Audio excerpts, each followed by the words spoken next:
quand on a des modules comme ça, il y a assez peu de doutes, on va bosser dans les nombres complexes. Ce qu'on va faire, c'est qu'on va le faire de plusieurs manières, et d'abord on va le voir graphiquement, parce qu'en fait graphiquement ça se fait super bien. Il faut juste comprendre qu'un module, c'est la distance, c'est quand on prend un nombre complexe, on va faire un dessin.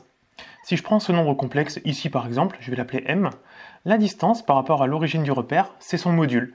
Et donc, mon point m, je vais dire qu'il est d'affixe z ici. Son affixe, c'est ses coordonnées entre guillemets, c'est là où on le place dans le plan. Et donc l'affixe de z, si on va un peu plus à l'intérieur, en fait, à l'intérieur de l'affixe, il y a la partie réelle et la partie imaginaire. Quand on place dans un repère, la partie horizontale, l'abscisse, c'est la partie réelle, et la partie verticale, c'est les imaginaires. Et donc, en fait, ces deux informations sont contenues dans l'affixe. Donc ici, on pourrait prendre un point M d'affixe Z qui correspondrait donc à ce module-là. Ensuite, on va placer un deuxième point, parce que ici,